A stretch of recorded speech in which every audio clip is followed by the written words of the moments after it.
அது அது ரிப்பீட்டட் ரிவிஷனில் தான் நம்மளுக்கு அந்த அந்த கொஸ்டினை பார்த்தோன்னே இதுக்கு இதுதான் ஆன்சர். ஆப்ஷனை பார்க்குறதுக்கு முன்னாடி கொஸ்டினை பார்த்தோன்னே ஆன்சர் தெரியும்னா அது ரிப்பீட்டட் ரிவிஷனில் மட்டும்தாங்க சார் வரும். அந்த கிறிஸ்பாக ஃபேக்டை எடுத்து வச்சுட்டு, ஏன்னா ஃபேக்ட் தான் நம்மளுக்கு மறக்க போகுது எக்ஸாமில் கண்டிப்பாக. ஃபேக்டை கிறிஸ்பாக எடுத்து வச்சுக்கோங்க. அது ரிப்பீட்டட் ரிவிஷன் போடுங்க. அந்த ரிப்பீட்டடாக ரிவிஷன் போட்டு அந்த ஃபேக்ட் இருக்கும்போது சார் ஆச்சு. படிக்கிறது ரிவிஷன் ஏன் டெஸ்ட் எழுதணும் இன்சிஸ்ட் பண்ணுறீங்க? டெஸ்ட்டு எழுதணும்னா அப்போ தான் நான் எங்கே லேக் ஆகிறேங்கிறது நம்மளோட செல்ஃப் ரியலைசேஷனே அங்கே தாங்க சார் வரும். எந்த இடத்துல நான் தப்பாக படிச்சுட்ருக்கேனா சரியாக படிச்சுட்ருக்கேனா, நம்ம போகிற பாதை சரிதானா அப்படிங்கிறதே நம்ம டெஸ்ட்டு போடும்போது தாங்க சார் சரி. நான் ஃபஸ்ட்டு அந்த ஒரு குரூப் 4 எக்ஸாம் எழுதும்போது அவ்வளோவா டெஸ்ட்டுக்கு இம்பார்ட்டன்ஸ் கொடுக்க மாட்டேங்க சார். அந்த டைமில் உட்காந்து நான் படிச்சுட்டு போயிடுவேன்லன்னு யோசிச்சிருக்கேங்க சார். நான் ஸ்டார்டிங்கில் அதாங்க சார் புக்கில் கோடி கிழிச்சு அப்படியே மனப்படம் பண்ணிகிட்டே போவேன். டெஸ்ட் போர்ஷனை மட்டும் படிச்சுட்டே போவேன். கடைசி நாள் எக்ஸாம் முடிச்சு பார்க்கும்பொழுது எதுவுமே படித்த மாதிரி இருக்காது. மறுபடியும் போய் அந்த ஃபஸ்ட்டு டெஸ்ட் போர்ஷன் எடுத்து பார்த்தா எல்லாம் புதுசாக படிக்கிற மாதிரியே இருக்கும். அந்த மாதிரி நான் ஃபேஸ் பண்ணேன். அதுக்கு தான் அதுக்காக தான் நம்ம ஜேடி அகாடமி ஆஃப் எக்ஸலன்ஸில் யூபிஎஸ்சி எக்ஸாம்ஸுக்கு 79,000க்கும் டிஎன்பிஎஸ்சி எக்ஸாம்ஸுக்கு 49,000க்கும் கோச்சிங் கொடுக்குறாங்க. அவ்வளோ கம்மியாவா? உனக்கு தான் என் வீட்டு நிலைமை தெரியும்ல, திடீர்னு அவ்வளோ பணம் நான் எங்கடா போவேன்? அதுக்காக தான் நம்ம ஜேடாக்ஸ் ஸ்காலர்ஷிப் எக்ஸாம் வைக்கிது. அதில் நீ எழுதுகிற மார்க்ஸ்க்கு ஏற்ற மாதிரி உனக்கு ஸ்காலர்ஷிப்ஸ் கிடைக்கும். யூத் பேப்பரின் இனிய வணக்கம். பேப்பர் நண்பர்களுக்கு வணக்கம். என்னோட பேர் கார்த்திகா. நான் இங்கே கோயம்புத்தூரில் இருந்து வந்திருக்கேன். நான் கடந்த 2 குரூப் 4 ஃபெயிலியரை ஃபேஸ் பண்ணியிருக்கேன். 2 2A ப்ளஸ் 2 யூபிஎஸ்சி ப்ரிலிம்ஸுமே ஃபெயிலியர் ஃபேஸ் பண்ணியிருக்கேன். இது என்னோடய ஃபஸ்ட்டு குரூப் 1 ப்ரிலிம்ஸ் கிளியர் ஆகி, ஃபஸ்ட்டு மெயின்ஸும் கிளியர் ஆகி, ஃபஸ்ட் இன்டர்வியூ கிளியர் ஆகி சக்ஸஸ்ஃபுல்லி ஏடி பஞ்சாயத்து செக்யூர் பண்ணியிருக்கேன் சார். படிக்கும்போது ஆரம்பத்தில் நான் ஃபேஸ் பண்ணது என்னென்னா மறந்துடும். ஒவ்வொரு டைமும் நான் அந்த புக்கில் கோடு கிழிச்சு படிப்பேன்னு சொன்னேன் இல்லைங்களா, அப்போ எனக்கு அடிக்கடி மறந்துகிட்டே இருக்கும். அப்போ எனக்கு என்னோடய சீனியர் கொடுத்த ஒரு அட்வைஸ் என்னென்னா அந்த ரிப்பீட்டட் ரிவிஷன் தாங்க சார். புதுசாக படிக்கிறத வந்துட்டு அடுத்த நாள் காலையில் மறுபடியும் ரிவிஷன் பண்ணுறது. காலையில் எந்திரிச்சு அந்த ஃபஸ்ட்டு ½ hour போக அடுத்து ரிவிஷன் இருக்குங்க சார். அந்த ஃபஸ்ட்டு டே ரிவிஷன் பண்ணுறது, அடுத்து அந்த அதே போர்ஷன் 3வது நாள் ரிவிஷன் பண்ணுறது, அந்த 3வது நாள் படித்தது அதுலேருந்து 5வது நாள் ரிவிஷன் பண்ணுறது, அந்த 5வது நாள் படித்தது அதுலேருந்து 7வது நாள் ரிவிஷன் பண்ணுறது. இந்த ரிவிஷன் வந்து ரிப்பீட்டடாக இருக்கும்பொழுதே நம்மளுக்கு வந்து மறக்காதுங்க சார். இந்த மாதிரி ஒரு 30 நாள் ரிவிஷன் கொண்டு போயிட்டோன்னா அந்த அந்த ஃபேக்ட் வந்து நம்மளுக்கு ரொம்ப நாள் இருக்குங்க சார். அது வந்து நான் எக்ஸ்பீரியன்ஸ் பண்ணியிருக்கேன். நான் அந்த மாதிரி ரிவிஷன் பண்ணி எனக்கு அது ரொம்ப நாள் நின்று இருந்திருக்கு. புதுசாக படிக்க வர எல்லாருமே அந்த படிக்கிறது பெரிய விஷயம் கிடையாது, அந்த படிக்கிறத மறக்காமல் இருக்கணும். அதுக்கு நம்ம பண்ணுற ஒரு முக்கியமான விஷயம் என்னென்னா நம்ம அந்த ரிவிஷன் கொடுக்கணும். அதுக்கான அந்த ரிவிஷன் கொடுக்கும்போது தான் நம்ம படித்ததே பிரயோஜனம். இப்போ நான் ரிவிஷன் பண்ணல அப்படின்னா நான் படித்ததே வேஸ்ட்டு, என்னோட ஒரு நாள் வேஸ்ட்டு அந்த மாதிரி ஆயிடும் இல்லைங்களா. அதனால் அந்த ரிவிஷனை வந்து என்றைக்குமே சாக்ரிஃபைஸ் பண்ணக்கூடாது. கொஞ்சமாக படித்தாலும் ரிவிஷன் பண்ணிடணும். அந்த ரிவிஷன் பண்ணலன்னா வேஸ்ட்டு அந்த மாதிரி இருக்கணுங்க சார். முன்னாடி நாள் படிக்கிறத பொதுவாக நான் என்ன பண்ணுவேன்னா அடுத்த நாள் காலையில் திருப்பி பார்த்துருவேன், இல்லைனா நைட்டு படுக்கும்போது திருப்பி பார்ப்பேங்க சார். அதனால் அது கொஞ்சம் ரிட்டைன் இருக்குங்க சார். கொஞ்சம் ஒரு வாரத்துக்கு இருக்கும். அதனால் நான் என்ன பண்ணுவேன்னா அந்த டைம் பேஸில் 1வது நாள் 3வது நாள்லேருந்து 5வது நாள், 5வது நாள்லேருந்து 7வது நாள் அந்த மாதிரி டைம் போட்டு ரிவிஷன் பண்ணுவேங்க சார். அது எனக்கு ரொம்ப யூஸ்ஃபுல்லாக இருந்துச்சு. ஸ்டார்டிங்கில் அதாங்க சார் புக்கில் கோடி கிழிச்சு அப்படியே மனப்படம் பண்ணிகிட்டே போவேன். டெஸ்ட் போர்ஷனை மட்டும் படிச்சுட்டே போவேன். கடைசி நாள் எக்ஸாம் முடிச்சு பார்க்கும்பொழுது எதுவுமே படித்த மாதிரி இருக்காது. மறுபடியும் போய் அந்த ஃபஸ்ட்டு டெஸ்ட் போர்ஷன் எடுத்து பார்த்தா எல்லாம் புதுசாக படிக்கிற மாதிரியே இருக்கும். அந்த மாதிரி நான் ஃபேஸ் பண்ணேன். அதுக்கு தான் அந்த செகண்ட் அட்டெம்ப்டில் தான் நான் இந்த மாதிரி ஒரு நம்ம எப்போவுமே மறக்கக்கூடாது, இந்த எக்ஸாமுக்கு கிடையாது அந்த மாதிரி யோசித்தேன்.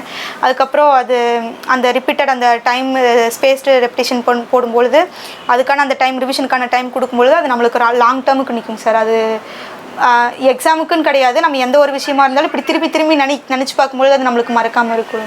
அதாங்க சார் ஃபஸ்ட்டு 3 விஷயம் தான்.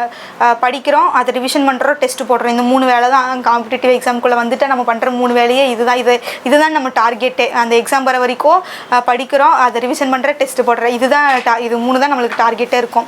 ஒவ்வொரு டார்கெட்டும் அடுத்த டெஸ்ட்டு அதோட போர்ஷன் இவ்வளோ, அந்த 3 நாளுக்குள்ளே படிக்க போகிறேன், அதை படித்ததை அடுத்த நாள் காலையில் ரிவிஷன் பண்ணுறேன். அந்த 3 நாள் டெஸ்ட்டு முடிஞ்சாலும் அந்த 3 நாள் போர்ஷனை அந்த 5வது நாள் நான் ரிவிஷன் பண்ணிடுவேங்க சார். அந்த ரிவிஷனுங்கிறது வேறு ஏரியா, அது தனி ஒரு போர்ஷனாக போயிட்டே இருக்கும். டெய்லியும் காலையில் அந்த 4 to 8 எனக்கு அந்த டெஸ்ட்டுக்கான அந்த ரிவிஷன் போர்ஷன் போயிட்டே இருக்கும். யூனிட் 9க்கு 9 நாள் போட்டேன்னா 10 நாள் போட்டேன்னா 11வது நாள் மறுபடியும் யூனிட் 8 எனக்கு டெஸ்ட்டு வேறு ஏதோ ஓடிட்டே இருக்குங்க சார். ஆனால் இந்த பக்கம் அந்த ரிவிஷனுங்கிற போர்ஷனும் ஓடிட்டே இருக்கும். அதனால் ஒரு நாளில் அந்த ஒரு மணி நேரம் 2 மணி நேரம் உங்களுக்கு எது கன்வீனியண்ட்டாக இருக்குமோ அதை ஒதுக்கிட்டு அந்த ரிவிஷனுக்கான போர்ஷன் போயிட்டே இருக்கட்டும், அந்த டெஸ்ட்டுக்கானது தனியாக போகட்டும். அப்போ நான் டெஸ்ட்டு மட்டும்தான் படிப்பேன், அந்த டெஸ்ட்டுக்கு அப்புறம் நான் ரிவிஷன் பண்ணிக்கவேங்கிறது வந்துட்டு ஒரு ஃப்ளா டாப் ஸ்ட்ராட்டஜிங் சார். நம்ம டெஸ்ட் போர்ஷன் மெயினாக போயிட்டே இருக்கட்டும். அந்த ரிவிஷனுங்கிறது அதுதான் ப்ரைமரி. நம்ம டெஸ்ட்டு கூட செகண்டரியாக வச்சுக்கணும். நம்ம படித்ததை ஒரு மதியத்துலேருந்து சாயந்தரம் இந்த பகல் நேரத்தில் படிக்கிறேன்னா அந்த ரிவிஷனுங்கிறது காலையில் டைமில் இருக்கும். அந்த டே டைமில் ஃபுல்லாக எனக்கு படிக்கிறதா இருக்குங்க சார். அந்த டெஸ்ட்டு டார்கெட்டை நோக்கி ஓடிட்டுருக்குறதுங்க சார். அந்த நான் ரிவிஷனுங்கிறது அது ஒரு தனி பார்த்து. அது வந்து எந்த நாள்லையுமே எடுக்கவே கூடாது. எக்ஸாம் வரைக்குமே எனக்கு அப்படி போகுங்க சார். அந்த ரிவிஷன் போயிட்டே இருக்கும். யூனிட் 8 முடித்தா மறுபடியும் யூனிட் 9 ஸ்டார்ட் ஆகும், யூனிட் 5 ஸ்டார்ட் ஆகும், யூனிட் 4 ஸ்டார்ட் ஆகும். முடிஞ்சுன்னா மறுபடியும் இங்கேருந்து ஆரம்பிக்கும். அந்த ரிவிஷன் போர்ஷன் போயிட்டே இருக்கும் அது பாட்டுக்கு. இது கூட மிக்ஸ் ஆகுது. அந்த டெஸ்ட்டுங்கிறது வேறு. ஏன்னா எனக்கு இங்கே ஹிஸ்ட்ரி டெஸ்ட் வந்துட்டு இருக்குங்க சார். அந்த பக்கம் நான் உட்காந்து சயின்ஸுக்கு படிச்சுட்டு இருப்பேன். எனக்கு ஹிஸ்ட்ரி தானே இது, அதனால் நான் இன்னும் படிக்கல, 2 நாள் தான் இருக்குது, அதனால் நான் உட்காந்து சயின்ஸை படிக்கிறேன்னு எடுத்தாலும் அது இதுதாங்க சார். நான் அந்த சயின்ஸை படிக்கிறேன்னா நான் அந்த டெஸ்ட்டுக்கான அந்த இதுக்கானது அது போயிட்டே இருக்கட்டும். பரவாயில்ல, நான் அந்த டெஸ்ட்டில் கம்மி மார்க் எடுத்தாலும் பரவாயில்ல, இந்த ஏரியா அடி வாங்கிடக்கூடாது. அந்த மாதிரி கான்ஷியஸ் எப்பவுமே இருக்குங்க சார். எனக்கு அது சக்ஸஸாக தான். அதுக்காக தான் நம்ம ஜேடி அகாடமி ஆஃப் எக்ஸலன்ஸில் யூபிஎஸ்சி எக்ஸாம்ஸுக்கு 79,000க்கும் டிஎன்பிசி எக்ஸாம்ஸுக்கு 49,000க்கும் கோச்சிங் கொடுக்குறாங்க. அவ்வளோ கம்மியாவா?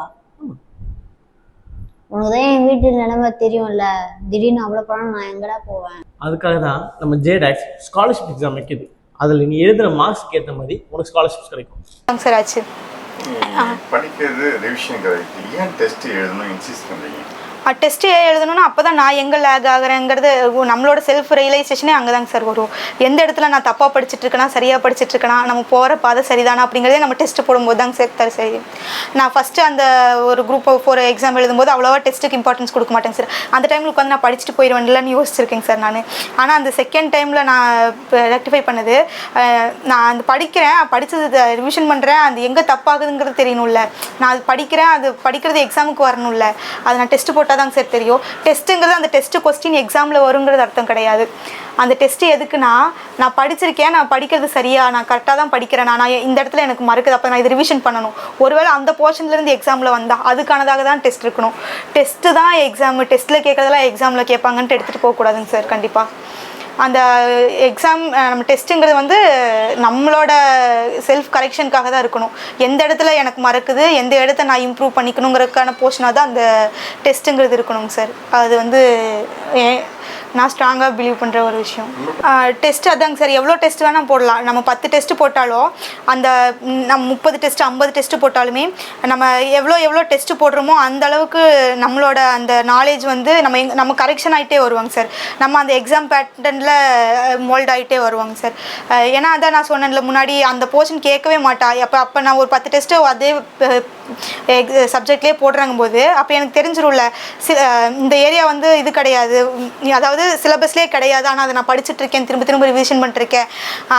அதனால் ஒரு சில இன்ஸ்டியூட்டில் வந்துட்டு அவுட் ஆஃப் சிலபஸ்லேயுமே டெஸ்ட்டு கொஸ்டின் எடுத்து போட்டுட்ருப்பாங்க சார். அதுவுமே கேட்கலாம். அப்படிங்கிற பட்சத்தில் நம்ம அதுக்கெல்லாம் ஃபோக்கஸ் கொடுக்காம என்னோட ஒப்பீனியன் என்னென்னா, சிலபஸை ஃபஸ்ட்டு கம்ப்ளீட் பண்ணுங்கள். இன்ஸ்டியூட்டில் வந்துட்டு அவுட் ஆஃப் சிலபஸில் கேட்குறான், இல்லை ஸ்கூல் புக்கில் வந்துட்டு சம்மந்தமே இல்லாமல் ராஷ்டிர கூட கேட்குறான்னா நான் உட்காந்து அதை படிக்கணும் அப்படின்னு நீங்கள் ஓட வேணாம் அப்படின்னு நான் சொல்லுவேங்க சார். சிலபஸ்ஸு அதை தாரக மந்திரமாக வச்சுட்டு அதில் என்ன இருக்கோ அதை படிக்கலாம். அதுலேருந்து டெஸ்ட்டுக்குமே அதுதான், நான் படித்த போர்ஷன்லேருந்து வருது, அது எனக்கு தெரியுதாங்கிறது தான் இருக்கணும். அதில் ஒரு கொஸ்டின் கேட்டிருக்கா, அது எனக்கு தெரியலையே, அதை போய் அது சிலபஸில் இல்லை இருந்தாலும் டெஸ்ட்டில் கேட்டிருக்கா, அதை நான் போய் படிக்கணுங்கிற அந்த மாதிரி வச்சுக்க வேணாம். சிலபஸில் கேட்குறான், அது நான் படிச்சிருக்கேன், அதில் எனக்கு பதில் தெரியுதா, இப்போ அது தெரிலனா அப்போ நான் ஏதோ ஒன்று வித்தியாசமாக தப்பு பண்ணியிருக்கேன், ஏதோ ஒன்று நான் தப்பாக புரிஞ்சுக்கிட்டேன்ட்டு போய் அதை கரெக்ஷன் பண்ணுறதுக்காக தான் டெஸ்ட் இருக்கணுமே தவிர, இன்ஸ்டியூட்டு வந்து ஒரு அவங்க கொடுக்குற கொஸ்டின் தான் எக்ஸாமில் ரெப்ளிகேட் ஆகும் அந்த மாதிரி ஒரு தப்பான இது வேணாங்க சார். நம்மளோட செல்ஃப் கரெக்ஷனுக்கான ஒரு ஏரியா தான் டெஸ்ட்டு. அதாங்க சார், டெஸ்ட்டு ஃபஸ்ட்டு எழுதுகிறோம். டெஸ்ட் எழுதுறதே வந்து கரெக்ஷன் பண்ணிக்கிறக்காக தான். அப்போ அந்த டெஸ்ட் எழுதுனா அதில் நம்ம வந்து ஆன்சர் மார்க் பண்ணி பார்க்கணும், நம்ம எது தப்பு ஏன் தப்பு அப்படின்னு பார்க்கணுங்க சார். அந்த போர்ஷன் நம்மளுக்கு தப்புனா, நான் இப்படி தானே படித்தேன், இது ஏன் தப்பு, அந்த எந்த இடத்துல தப்பு, அந்த இயரை வந்து நான் தப்பாக படிச்சிருக்கேன்ட்டு நான் ஒரு டைம் பார்த்துட்டேன்னா அது எனக்கு மறக்காது. தப்பு பண்ண விஷயம் மோஸ்ட்லி மறக்காதுங்க சார். அது தப்பாக படிக்கிற கொஸ்டின் அப்போ அது நான் போய் அது கரெக்ஷன் பார்க்கும்போது தான் எனக்கு இது தப்புன்னு அது மறக்காது, அந்த பாயிண்ட் எனக்கு நிற்குமே. அதனால் அப்படியே படிச்சுட்டு அப்படியே விட்டுட்டு போகாமல் அது கரெக்ஷன் பார்த்துட்டு எந்த இடத்துல தப்போ அதை ஸ்ட்ராங் ஆக்கிட்டு அடுத்த டெஸ்ட்டு போகலாங்க சார். நான் உங்ககிட்ட முன்னாடி காமிச்சில்லைங்க சார் மைண்ட் மேப்னு சொல்லிட்டு, அதில் போயிட்டு நான் அந்த கலரை சேஞ்ச் பண்ணி அதில் இந்த ஃபேக்டை போட்டு வச்சுக்கோங்க சார். இது எனக்கு மறந்த ஏரியா, இது புக்கில் இருக்குது ஆனால் நான் அந்த நோட்ஸ்லேயும் மிஸ் பண்ணியிருந்தேன்னா, இல்லை நோட்ஸில் இருக்குது ஆனால் எனக்கு இங்கே மறந்துருச்சுன்னா நான் அங்கே போய் அதை ஹைலைட் பண்ணி வச்சுக்கோங்க சார். அடுத்த டைம் படிக்கும்போது அது ரெண்டாவது வாட்டி ரிவிஷன் பண்ணிட்டு போய் அதுக்கு தாங்க சார், அதுக்கு தான் டெஸ்ட். ஆக்சுவலாக அந்த எக்ஸாம் ப்ரெஷரை ஹேண்டில் பண்ணுறதுக்கு, அந்த கொஸ்டின் ஓஎம்ஆர் மிஸ்டேக் பண்ணிடாமல் இருக்கிறதுக்கு, அந்த 3 மணி நேரம் கான்சன்ட்ரேட் உட்காரத்துக்கு தான் அந்த டெஸ்ட்டே. அது நம்ம டெஸ்ட்டில் பழகும்போது தான் நம்மளுக்கு அங்கே வருங்க. அதனால் டெஸ்ட்டுங்கும்பொழுது 3 மணி நேரம் எக்ஸாம்னு நினச்சி ஒவ்வொரு டெஸ்ட்டுமே அணுகணும் அப்படின்னு. அது நம்மளுக்கு ரிப்பீட்டடாக அந்த பழக்கப்பட்டுட்டே இருக்கும்பொழுது நம்மளுக்கு எக்ஸாம் ஹாலுமே ஒரு டெஸ்ட் மாதிரி போயிடும். நம்ம அது நார்மலாக எழுதுவோம். அதனால் இந்த டைம் நான் உட்காந்து படிச்சிருவேனே டெஸ்ட்டை இதாக அசால்ட்டாக எடுத்துக்க வேண்டாம். ஏன்னா டெஸ்ட்டு வந்து ஒரு மேஜர் ரோல். நம்ம அந்த டைமில் அங்கே உட்கார்றதுலேருந்து, நம்ம அந்த ப்ரெஷரை ஹேண்டில் பண்ணுறதுலேருந்து, நம்ம ஓஎம்ஆரில் பண்ணுற தப்புலேருந்து எல்லாமே இந்த ஏரியாவை நம்ம டிபெண்ட் பண்ணி இருக்கிறது. அதனால் இது நான் படிச்சுட்டா நான் போட்டுரு, அதெல்லாம் நான் செஞ்சுருவேன் அப்படின்ட்டு யோசிக்காமல் அதுக்கான டைம் அதுக்கு கொடுத்து அந்த டெஸ்ட்டுக்கான மதிப்பை கொடுத்து நம்ம அந்த டெஸ்ட்டை அணுகணுங்க சார். அது நம்மளுக்கு எக்ஸாமில் ஹெல்ப் ஆகுங்க சார். அது ரிப்பீட்டட் ரிவிஷனில் தான் நம்மளுக்கு அந்த கொஸ்டினை பார்த்தோன்னே இதுக்கு இதுதான் ஆன்சர், ஆப்ஷனை பார்க்குறதுக்கு முன்னாடி கொஸ்டினை பார்த்தோன்னே ஆன்சர் தெரியும்னா அது ரிப்பீட்டட் ரிவிஷனில் மட்டும்தாங்க சார் வரும். அந்த கிறிஸ்பாக ஃபேக்டை எடுத்து வச்சுட்டு, ஏன்னா ஃபேக்ட் தான் நம்மளுக்கு மறக்க போகுது எக்ஸாமில் கண்டிப்பாக. ஃபேக்டை கிறிஸ்பாக எடுத்து வச்சுக்கோங்க. அது ரிப்பீட்டட் ரிவிஷன் போடுங்க. அந்த ரிப்பீட்டடாக ரிவிஷன் போட்டு அந்த ஃபேக்ட் இருக்கும்போது நம்மளுக்கு கண்டிப்பாக கொஸ்டினை பார்த்தோன்னே ஆன்சர் ஞாபகம் வரப்போகுதுங்க சார். அப்படி ஒரு வேளை நம்ம படித்ததும் தெரியல, அப்படி ஒரு வேளை ஒன்று வருது அப்படின்னா அது யாருக்குமே தெரிய போகிறது கிடையாது. அந்த தெரியாத ஒரு கொஸ்டினை நினச்சி கஷ்டப்பட்டுட்டு நம்மளுக்கு தெரியலையே, கஷ்டமாக இருந்துச்சு கொஸ்டின் யோசிக்க வேண்டாம். எல்லாத்துக்குமே கஷ்டமாக தான் இருந்திருக்க போகுது. மீதி நம்மளுக்கும் ஈஸியாக இருந்த அந்த கொஸ்டின் தான் அங்கே டிசைடிங் ஃபேக்டராக இருக்க போகுது. அந்த தெரியாத கொஸ்டினை நினச்சி எக்ஸாம் அந்த ஸ்ட்ரெஸ் ஆகிக்காமல் படிக்கலாங்க சார்.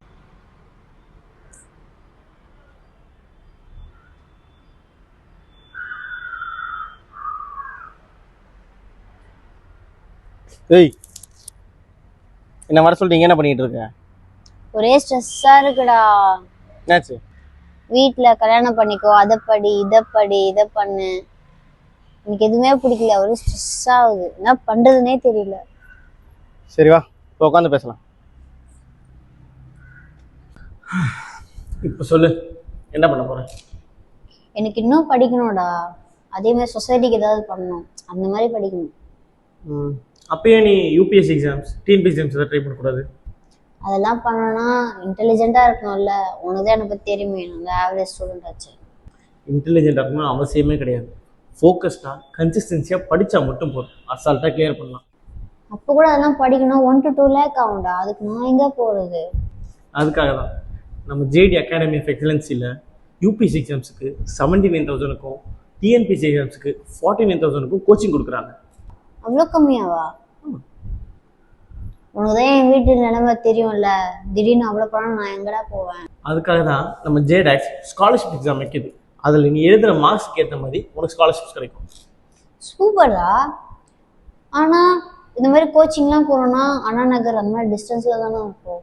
அதான் கிடையாது, நம்ம ஜேடாக்ஸ் சாந்தோம்லேயே லொக்கேட் ஆகிருக்கு. அது மட்டும் இல்லாமல் hostel, food, experience faculties, library, safe என்வாயன்மெண்ட்னு எல்லாமே ஒரே ரூஃபில் இருக்குது. இந்த மாதிரி சான்ஸ் மறுபடியும் கிடைக்காதுடா. அப்போ வா, இன்றைக்கே போய் ரெஜிஸ்டர் பண்ணலாம்.